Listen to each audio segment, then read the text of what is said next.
India रूस से जो Su-57 फाइटर जेट लेगा, मुझे कोई खौफ या खतरा महसूस हो रहा है। मुझे वो जो एक जंगी हिजान, वो अपने आप को इसराइल समझने लगे हैं, लेकिन जबकि वो इसराइल नहीं है।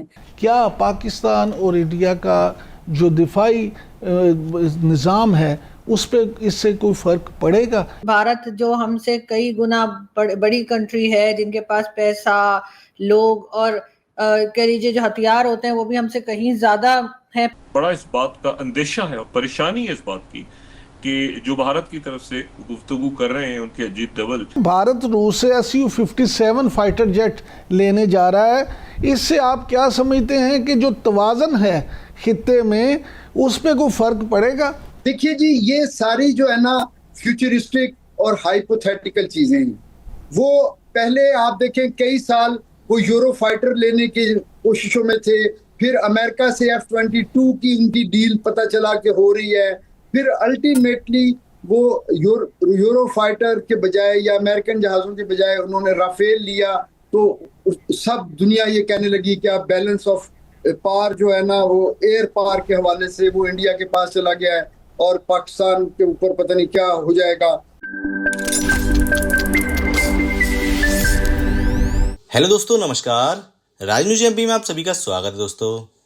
दोस्तों भारतीय फौज का खौफ पाकिस्तान में किस कदर घर कर चुका है, उसका जीता जागता उदाहरण है पाकिस्तानी मीडिया का लाइव टीवी पर भारत का नाम ले लेकर रोना।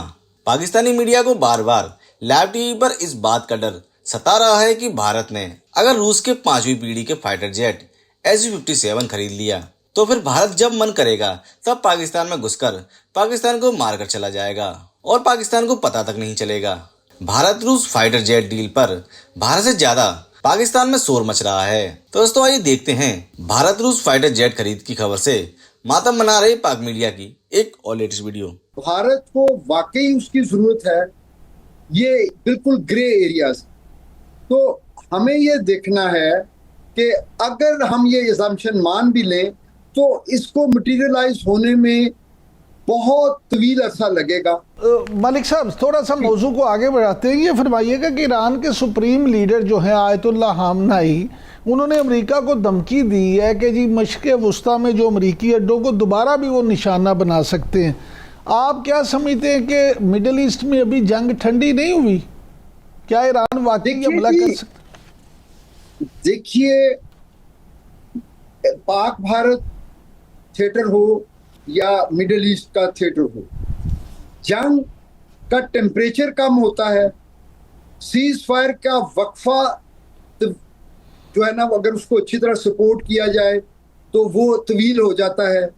जब तक कश्मीर का मसला रहेगा हमारी जंग रहेगी, जब तक फ़लस्तीन का मसला रहेगा वो मुसलमानों की इजराइल से जंग रहेगी।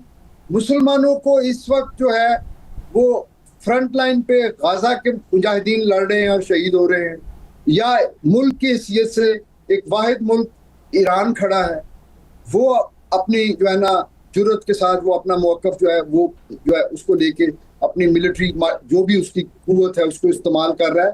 तो अगर आप देखिए ना, अगर नेतन्याहू ये स्टेटमेंट दे रहा है कि जी अमेरिका को चाहिए कि ईरान पे एक और अटैक कर दे, क्योंकि पहले अटैक में वो न्यूक्लियर कैपेबिलिटी जो है ना वो डैमेज नहीं हुई सही तरह से।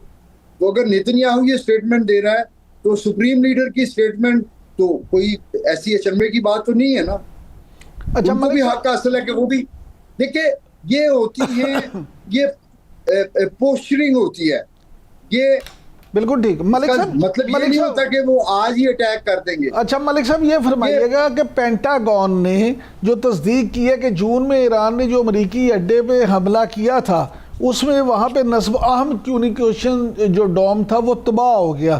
तो आप ये जो ईरान ने ये भी दावा किया था कि उन्होंने एयर बेस मुकम्मल तबाह कर दी थी, ये सारा मामला क्या है?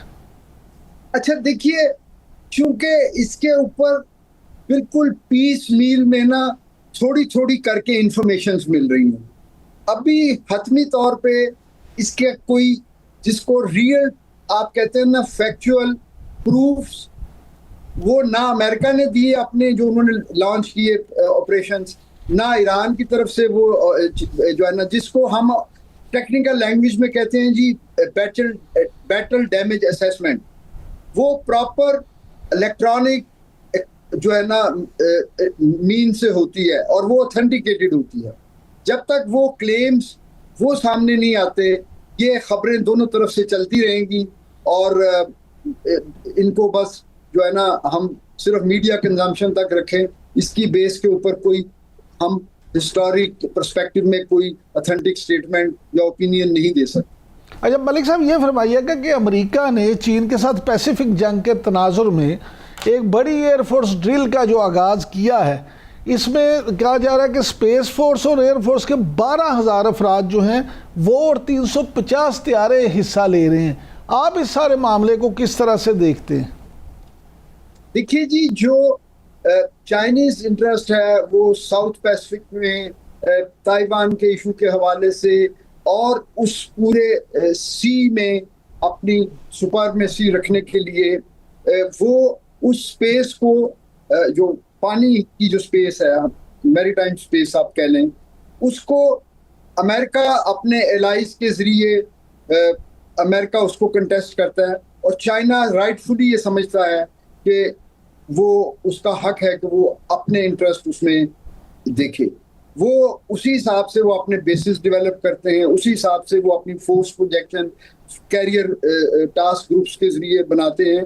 तो ये बिल्कुल ये उस पोस्टरिंग और उस पावर प्रोजेक्शन का एक हिस्सा है जो दोनों साइड जो हैं वो पहले भी करती रही हैं। इस दफा जरा जो आप ये नंबर्स बता रहे हैं, इससे ये जाहिर है एक तासुर मिलता है कि ये मैग्नीट्यूड इसका बड़ा है। भारत जो हमसे कई गुना बड़ी कंट्री है, जिनके पास पैसा, लोग और कह लीजिए जो हथियार होते हैं वो भी हमसे कहीं ज्यादा है, फिर भी हमने उनका इतना नुकसान कर दिया, लेकिन हम दिखा नहीं रहे। ये बहुत अजीब बात है और इसमें यकीनन कुछ दिन के बाद यही पता लगेगा कि दाल में कुछ काला था। आपको मालूम ही है, चाहे कोई भी जंग हो, किसी भी, खासतौर पर इंडिया पाकिस्तान की।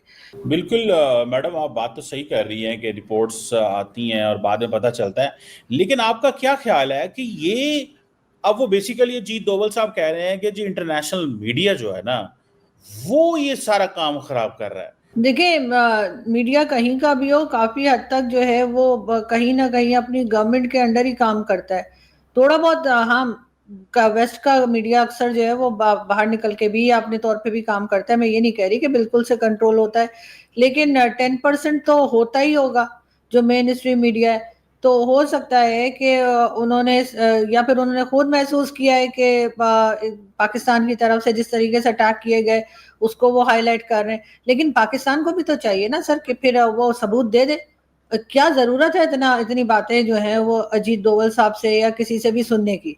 और दूसरी, अगर भारत की आप बात करें तो पिछले 2 टेन्योर में जो है जो मोदी जी का रहा है उसमें तो उनकी फॉरेन पॉलिसी और जो इकोनॉमी है वो बड़ी तगड़ी रही है। और यकीनन अमेरिका को ये बात अच्छी नहीं लगेगी कि हमारी साइड पे, एशिया साइड पे जो है वो भारत हो या कोई भी हो, वो उनसे ये कहे कि जी हमें जिससे मर्जी हम ऑयल लेंगे, आप कौन होते हैं हमें डिक्टेशन देने के लिए। हम चाबार पोर्ट पे भी काम करेंगे ईरान के साथ, आप हमें देख लीजिए हम कैसे डर के बैठे हुए हैं। हमने वो जो पाइपलाइन, गैस पाइपलाइन, हम उस पर काम ही नहीं कर पा रहे इसलिए कि अमेरिका को पसंद नहीं है, लेकिन भारत तो चाबार पोर्ट पे काम कर रहा है। और इसी तरीके से उन्होंने रशिया से भी ऑयल लिया और कहा कि जी हम नहीं सुन रहे। तो कहीं ना कहीं जाकर जो है जब आप अपने से कहीं बड़े, जाहिर अमेरिका भारत से तो बड़ा ही है ना कहीं ज्यादा, आप जब उनको आंखें दिखाते हैं तो आपको किसी ना किसी जगह जाकर तो वो आपको जो है कोशिश करते हैं गिराने की। तो इस बात से तो यकीनन अजीत डोवल साहब की बात जो है वो काफी कंफ्यूजिंग है और कोई इस बारे में समझ नहीं पा रहा। लेकिन दूसरी तरफ जो वो कह रहे हैं कि एक फोटो दिखा दो, तो पाकिस्तान कहीं से एक फोटो, वो सर वहां जाके थोड़ी फोटो खींचनी होती है। अगर हमने उनका जहाज उन्हीं के एरिया में गिरा दिया है तो हम कोई वहां थोड़ी अपना फोटोग्राफर भेजेंगे कि जाके फोटो बना लो, या उन्होंने उसी वक्त उसके ऊपर घास डाल दी, छुपा दिया उसको।